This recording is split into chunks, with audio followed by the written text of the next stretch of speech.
국내 정치 소식으로 좀 가죠. 자, 목을 친다, 청산 안 당한다, 또 으르렁대는 친박, 비박이라고 하는데요. 지금 자유한국당이 내용이 좀 커져가고 있습니다. 초선 모임이 있었는데 이 자리에 참석한 박성준 의원의 휴대폰 메모 내용을 잠깐 좀 보겠습니다. 이 박 의원 휴대전화 메모에는요. 친박 핵심 모인다, 서청원, 이장우, 김진태 등 중도적 의견파 존재, 세력화가 필요하다, 적으로 본다, 목을 친다는 내용이 좀 담겨 있습니다. 결국 비박계가 복당파와 중도파를 규합해서 친박계를 치고 당권을 잡겠다는 속셈이라고 이제 해석을 나오고 있습니다. 자, 우리만 청산하는 것이냐라고 하면서 여러 가지 친박과 비박 간의 갈등이 좀 나오고 있는데요. 좀 영상을 통해서 잠깐 보겠습니다. 또한 오늘부로 자유한국당은 중앙당 해체를 선언하고 지금 이 순간부터 곧바로 중앙당 해체 작업에 돌입할 것이라는 점을 말씀드립니다. 당대표 권한 대행인 저 자신이 직접 중앙당 청산위원회 위원장을 맡아 청산과 해체 작업을 진두지휘해 나갈 것이라는 말씀을 드립니다. 지금은 무너진 담장, 주저앉는 석가래와 기둥 다 헐어내고 반석 위에 새집을 다시 지어야 할 것입니다. 더 이상 자기 혁신의 게으른 보수가 되어서는 안 될 것입니다. 더 빠르게 움직이고 더 앞서가는 새로운 정당이 되어야 할 것입니다. 어저께 이제 김성태 원내대표께서 말씀하셨던 이제 중앙당 해체 이렇게 그 말씀 관련해 가지고는 거의 모든 초선 의원 대부분이 이 절차적 민주주의를 좀 지키지 않은 것에 대해서 상당히 좀 유감을 표명하고 다시는 좀 이런 일이 재발되지 않았으면 좋겠다라는 좀 의견들을 좀 주셨습니다. 해가지고 의총을 좀 빨리 소집을 해서 이렇게 저희가 좀 의원들의 총의를 좀 같이 나눌 수 있는 그런 장이 좀 마련됐으면 좋겠다라는 좀 의견들을 주셨습니다. 우리 시스템이 나쁘다고 저는 보는 거예요. 당대표, 원내대표 그 몇 사람이 머리에서 나오는 정책, 전략, 전술 이거를 그저 전달받아서 마치 우리의 뜻이 다 그 속에 그냥 함께 논의 과정 속에서 있었던 것처럼 묵인하고 동조했다는 거죠. 우리 엊그저께 첫날 그 원내대표의 그 퍼포먼스 어떻게 생각하십니까? 저는 그다지 그 국민들에게 뭐 감동 못 줬다고 생각해요. 그런 보여주기식 이벤트 퍼포먼스 이제 좀 그만하자고요. 일정 부분 이번 사태에 대해서 책임이 있는 원내대표가 좀 그건 월권을 하는 거예요. 그 부분을 지금 미리 상의 없이 지금 원내대표가 발표한 걸로 지금 되는 거예요. 글쎄 이제 그 부분에서 이제 원내대표가 이제 상의 없이 했다는 부분에 대해서 그래서 이제 그 의총 소집을 하기로 이렇게 얘기가 됐습니다. 그 전에는 못 들으신 건가요? 네, 영상을 통해서 봤습니다. 강신업 변호사님. 네. 자, 이 박성중 의원의 메모지, 목을 친다, 적으로 본다. 지금 이게 국민 시선에서 어떻게 비춰질지 그 부분 혹시 생각을 해봤나 모르겠어요, 저분들이? 글쎄요, 그게 뭐 의도적으로 보이게 한 건지 아니면 어떻게 하다가 보니까 그것이 잡힌 건지를 모르겠습니다만은 지금 뭐 친박계에 대한 비박계의 의도라든지 어떤 견해를 잘 보여주고 있는 것이죠. 거기 보면 이제 목을 친다라고 하는 말은 결국 제거하고 또 뭐 당권을 잡겠다는 말로도 볼 수 있지 않습니까? 더군다나 지금 박성준 의원 같은 경우는 이제 뭐 비박계라고 볼 수 있거든요. 그리고 거기 보면은 친박계에 대해서 이름도 거명이 돼 있습니다. 이런 것들은 지금 뭐 거의 뭐 쪽박찬 이 집안인데 여기에 다시 뭐 이제 당권을 잡는 당권 싸움을 다시 벌이고 있다고 볼 수 있고 지금 물으신 대로 국민들 보기에는 지금 뭐 반성을 해도 시원찮은데 결국은 다시 옛날처럼 또 집안 싸움으로 가고 있다 이런 비난을 받기가 쉽죠. 왜 국민 시선을 모를까요? 왜냐하면 지난 선거 이후에 무릎을 꿇고 잘못했습니다라고 얘기를 하면서 철저한 자기 반성, 자아 성찰의 시간을 갖겠다고 얘기했지 않았습니까? 자, 그러면은 충분히 이런 메시지나 아니면 이런 논의 자체가 어떻게 외부에 비춰질지를 알 텐데. 저 사람들은 이제 지금 그 개파 사람들 말이죠. 그 사람들은 전체 당이 잘 되는 것보다는 결국 자기 당이 잘 되는 거, 자기 개파가 잘 되는 거, 여기에 더 관심이 많은 것이고, 어쩌면 이번 기회를 이용해가지고 비주류에서 주류로 나아가겠다는 이런 생각을 했다고 볼 수 있는 거죠. 그러니까 전체를 좀 이렇게 균형과 조화를 통해서 자유한국당을 갖다가 건설하고 이런 것보다는 이번 기회에 자기 개파의 어떤 힘을 키우겠다 이런 생각이 더 많다 보니까 사실은 그런 개파 싸움 때문에 자유한국당이 이렇게 몰락했다고 볼 수 있고요. 그 버릇을 버리지 못하고 있는 것이죠. 어젠가요? 그젠가요? 이 만평에 자유한국당이 선거에 패배하고 나서 진짜 난파선이 됐어요. 뭐 이렇게 돛대도 막 누더기가 되고 막 배도 막 여기저기 이렇게 막 진짜 이렇게 뭐 그런 배에 자기가 선장이 되겠다라고 친박하고 비박하고 싸우는 게 이제 만평으로 그려졌는데 지금의 저 모습이 딱 그 만평의 모습인가요? 네. 사실 건강하고 건전한 야당이 있어야 또 그런 보수가 있어야 정부 여당과 이런 것이 이제 잘 나간다는 건 상식에 가깝고요. 이런 면에서 지금 난파된 야당이 빨리 전열을 가다듬고 제대로 된 야당으로 커야 된다는 게 전 국민의 바람이고요. 그런 바람에 비하면 아주 전면적인 쇄신과 새로운 방향을 제시해야 될 야당의 논의 구조치고는 매우 협소하고 자신들의 이익을 위해서 싸우는 권력 투쟁은 아주 볼썽사납고 이렇게 계속 가다가는 과연 야당이 야당답게 일어서는데 정말 많은 시간이 걸릴 것 같다. 그래서 이제 국가 발전에 큰 문제가 생긴다는 생각이 먼저 들고요. 지금 김성태 권한대행이 제시한 쇄신안 안의 내용을 갖고 서로들 다투고 이야기를 하고 그래서 어떤 방식으로 하는 게 정말 국민들에게 다가갈 것인가 이걸 얘기를 해야 되는데 거기에 이제 어느 개파의 이익이 누구냐 누가 선장이 될 거냐의 문제만 지금 바깥으로 노출되고 있는 걸로 봐서 실로 걱정이 되는 야당의 상황입니다. 정우갑 위원님, 지금 2년 뒤에 있을 총선에서 공천권을 행사할 수 있는 당대표를 누가 맡느냐가 그렇게 중요한 문제인가요? 자유한국당 당 차원에서 보면? 그렇죠. 그러니까 자유당보다도 개인 입장에서는 국회의원 입장에서는 사활이 걸린 문제죠. 그러니까 지금 개혁해야 되고 변화해야 된다는 거는 누구나 다 알죠. 그러나 그만큼 그게 이제 상당히 어렵고 과연 할 수 있을까라는 회의론을 갖는 것이 이제 방금 앞서도 말씀을 하셨습니다만은 변화를 해야 되는데 나를 빼고 해라. 야, 책임을 지면서 전부 물러나라. 대신 나를 빼고 이런 형식의 논의 구조거든요. 그러니까 지금의 공간도 앵커가 얘기했지만 어쨌든 간에 향후 2년 뒤에 총선에서 공천권을 행사할 수 있는 당대표, 당의 주류를 어떻게 구성하느냐 여기에만 관심들이 있는 것이 지금 사실은 지난 그 지방선거에 보면 수호 기득권, 이런 패권주의에 빠져 있는 한국당에 대한 사실은 어떻게 보면 사형 선고를 내린 것이거든요. 거기에는 지금 개개인들의 의원들도 다 포함이 돼 있는 겁니다. 그런데 그것을 잊고 뭔가 어떤 위기를 모면하면서 차후에 본인만은 살아남겠다 이런 생각들을 갖고 있기 때문에 이 논의 구조가 상당히 저는 어렵게 전개되리라고 봅니다. 그런 합리성을 바탕으로 둔 어떤 책임론이 있었다면 대한민국의 정치 변화는 벌써 이루어졌겠죠. 자, 이 당이 혁신을 하기 위해서는 해체 수순에 가까운 그런 일을 해야 된다라고 얘기했고 첫 번째 작업이요. 바로 이 책임 있는 중진들의 사퇴입니다. 이것을 촉구하기 위해서 일부 초선 의원들이 불출마 선언을 좀 하고 나서면서 중진 의원들을 좀 압박하고 있습니다. 21대 총선 불출마 선언으로 책임지는 모습을 보여야 한다라고 하면서 김성태 원내대표의 이 사퇴도 좀 촉구를 하고 있습니다. 최영호 교수님, 지금 이게 인적 청산 없이는 다시 당이 재건될 수 없다라는 게 많은 당 안팎의 전문가들의 얘기입니다.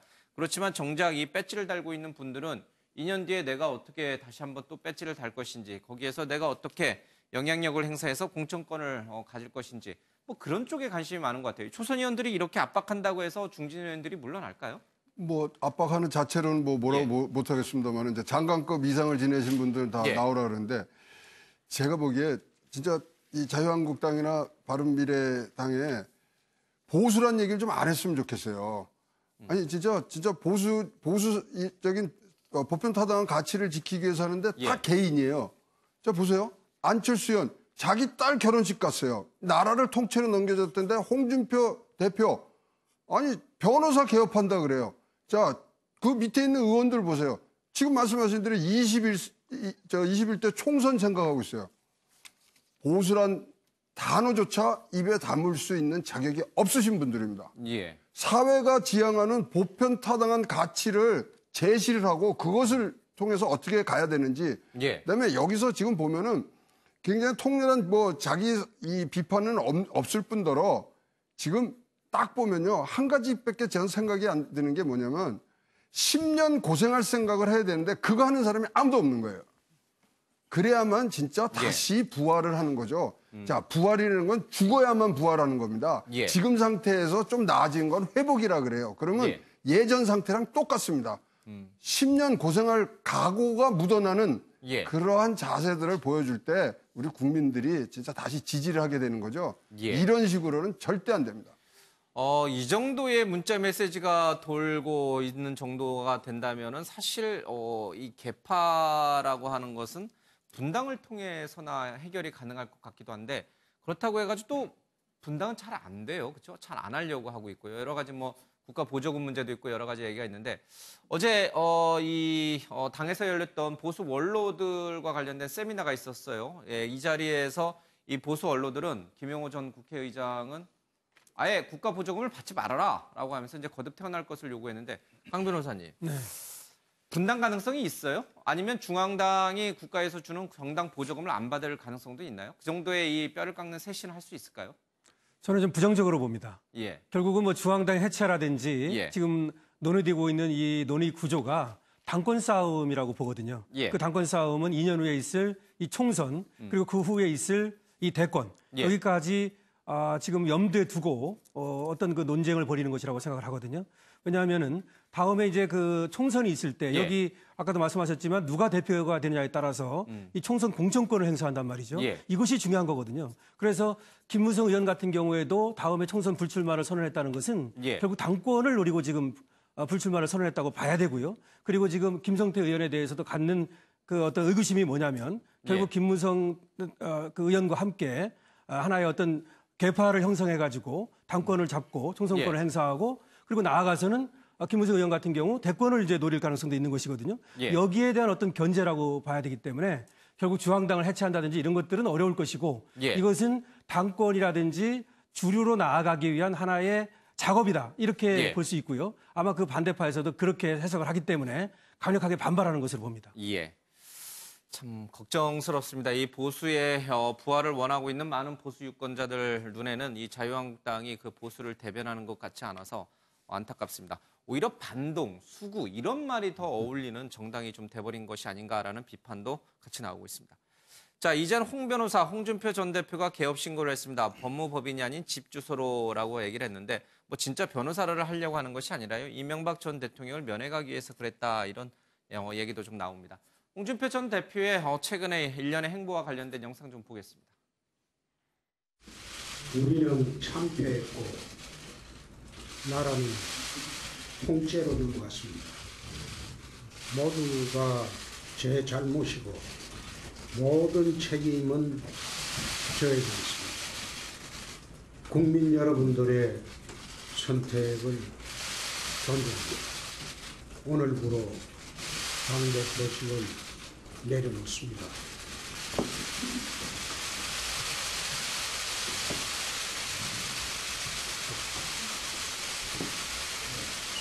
이번 선거 패인이 가장 중요한 패인이 뭐라고 생각하십니까? 가당 민심은 좀 다르다고 하셨는데 왜 이렇게 결과가 나왔다고 보시는지요?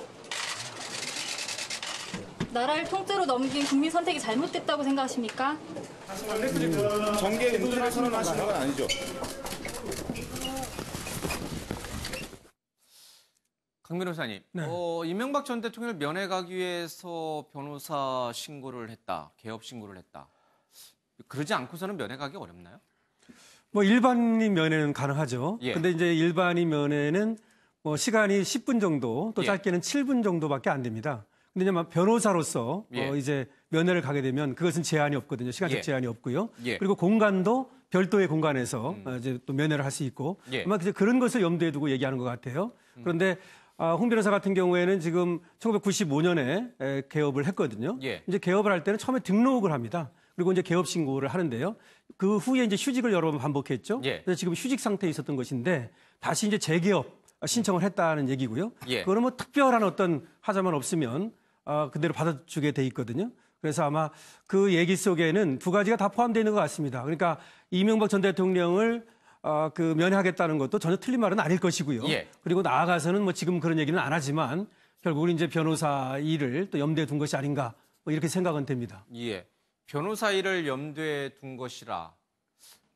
정관님, 정계를 떠난다는 뜻인가요? 홍 전 대표가 그럴 분은 아니시다라는 게 대체적인 주문인데. 그렇게 해석은 좀 앞서는 것 같고요. 근데 좀 홍 대표가 사실은 정치 중진이고 원로고 어쨌든 당신이 그 책임을 통감한다면은 좀 더 시간을 좀 갖고 자숙하는 모습들 이것을 아마 그 지지 세력들도 원하지 않았을까 이런 생각을 해봅니다.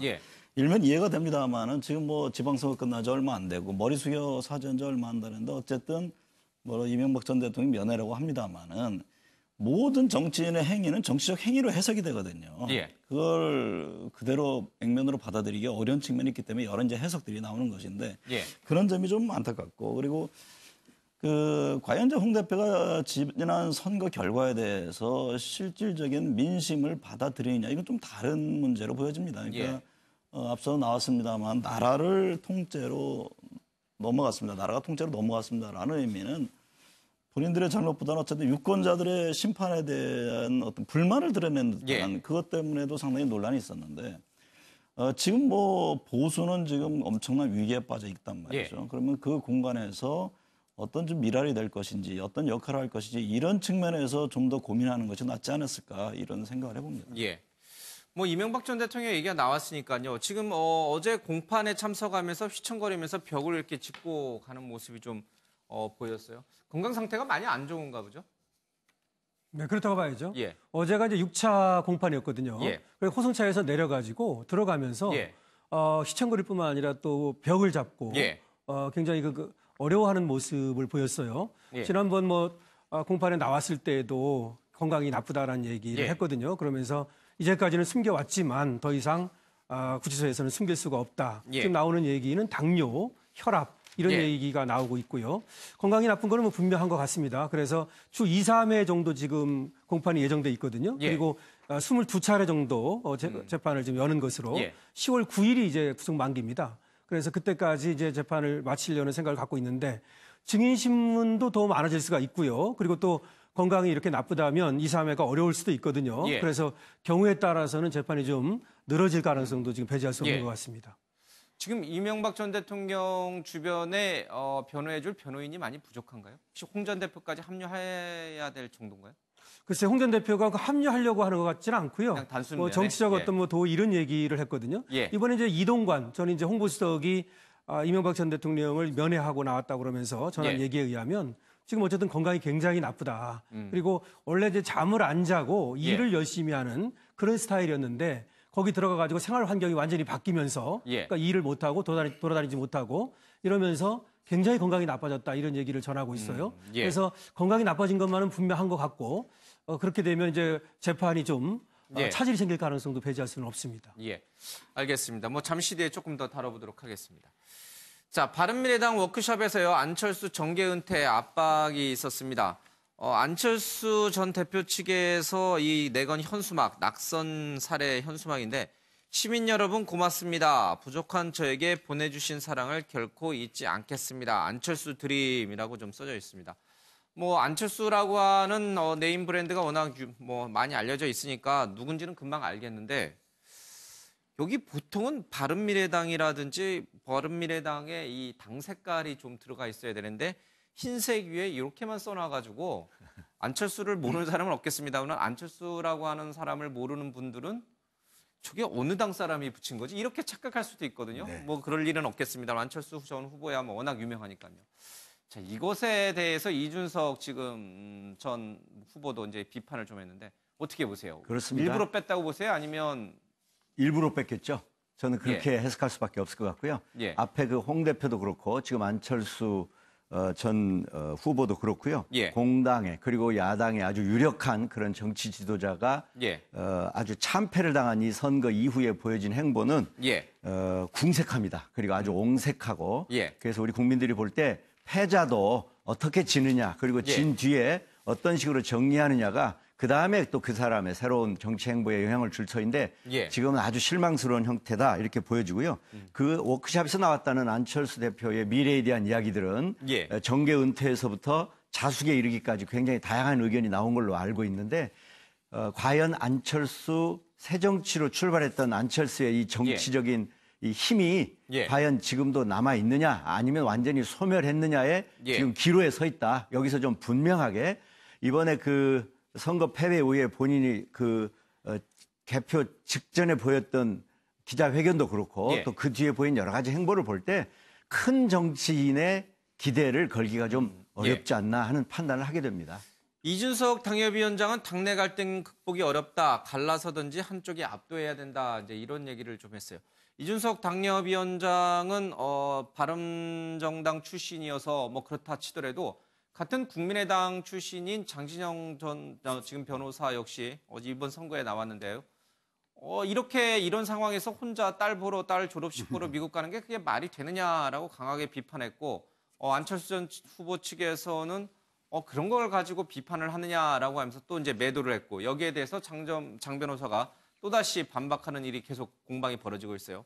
앞서 자유한국당 내 이 계파 갈등 얘기를 했습니다만은 국민의당도 지금 바른미래당도 어수선하기 마찬가지군요. 맞습니다. 그리고 선거가 끝나면 당 대표급의 사람들은요 자진이 떨어지더라도 떨어진 다른 사람들이 있지 않습니까? 그 사람들 위로하고 다니고 조직을 다시 강화하는 모습을 보이는데 바로 나간 거예요. 그래서 지금 말씀하신 그런 플랜카드, 뭐 당 이름이 없는 플랜카드, 그다음에 뭐 딸 졸업식 가는 거, 두 개의 공통점은 딱 하나예요. 개인이에요. 개인만 있는 거예요. 안철수 개인만. 그렇기 때문에 그런 사람이 당 리더로서 우리 당을 끌고 가는 것에 대한 의구심을 지금 얘기를 한 거거든요. 보수를 또 중도, 보수 이런 얘기를 할 때는 개인보다는 사회에 공유된 가치를 끌고 가야 되는 그런 리더가 필요한데 그런 점에서 부족하다는 것을 지적을 한 것 같고요. 통철하게 안철수 전 대표는 이거에 대해서 반성을 하시고 사실 지금까지 좀 몸에 안 맞는 옷을 입고 고생을 하신 것 같은데 진정하게 정치를 하고 싶고 보수를 끌고 가고 싶고 이러시면 새로운 비전과 가치를 그 좋은 머리로 만들어 주셔야 돼요. 오늘쯤이면 돌아오죠. 저희 주말에 갔으니까 이제 오늘 뭐 귀국한다는 얘기가 좀 있었는데 돌아와가지고 안철수 전 후보가 어떻게 수습책을 내놓을 것인지 어제 이 세미나에서는 정계 은퇴 얘기 목소리가 굉장히 높았거든요. 여기에 화답을 하긴 해야 될 텐데 어떤 식으로 화답을 할 것으로 보십니까? 안철수 전 대표 이제 고민이 깊겠죠. 어쨌든 근데 이번에 선거 직후에 미국 행에 대해서는 이제 많은 비판이 있는 것이고 전반적으로 지금 각 당은 쇄신 움직임을 독자적으로 펼칠 것으로 보입니다. 그러나 상당히 한계에 부닥칠 것이고 또 총선이 임박하면서 야권이 분열됐을 경우 이번에 이제 지방선거에서도 느꼈습니다만은 상당히 당선 확률이 높진 않거든요. 그렇기 때문에 야권 안에서 소위 보수 안에서의 합종연의 재편이 이루어질 것인데 그 안에서의 주도권 잡는 그런 움직임을 굉장히 펼칠 것으로 보이고 안철수 전 대표 역시도 그 공간에서 뛸 것으로 보입니다.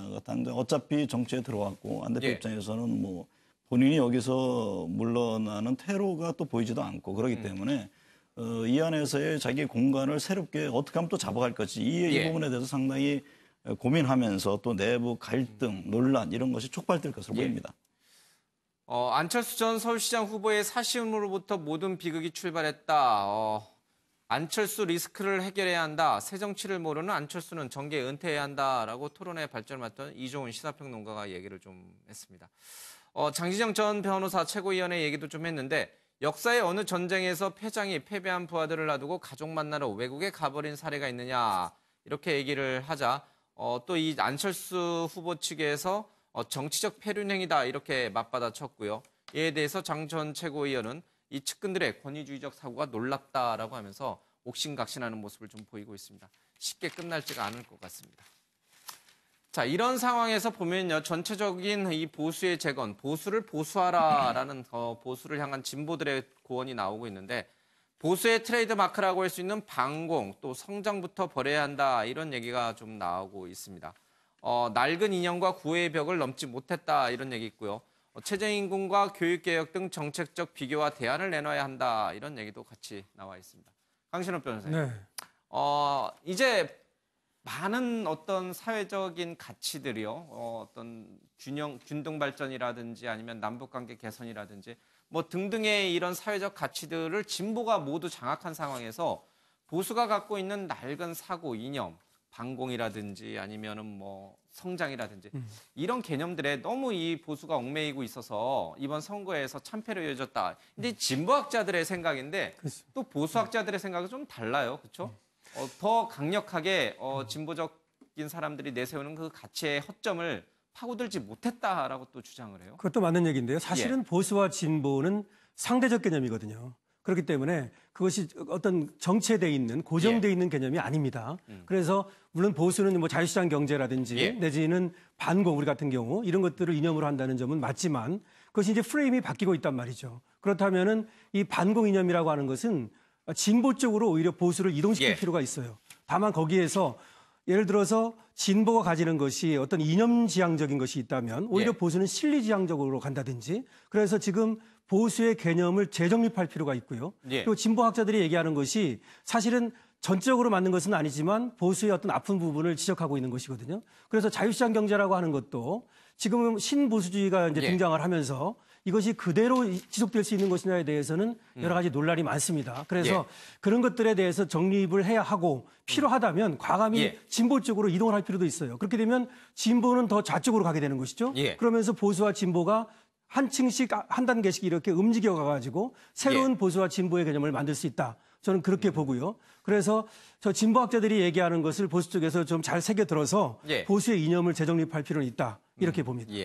어떤 분들은 안보라는 측면에서는 지금의 보수가 조금 더 좌클릭하고, 그러니까 남북관계 개선이라든지 냉전적 사고를 좀 전향적으로 좀 바꾸고, 그리고 이 경제적인 문제에서는 조금 더 우클릭, 보수화돼서 현 정부가 추진하고 있는 여러 가지 뭐 최저임금이라든지 근로시간 문제라든지 이런 거에 대해서 좀 더 우파적인 생각을 해야 된다. 그래야지만 재건될 수 있다. 뭐 이런 얘기도 많이들 합니다만은 가장 우선시되는 거는 자유한국당과 바른미래당이 빨리 뭔가 당내 갈등을 수습하는 것이 제일 우선책이 아닌가 싶습니다.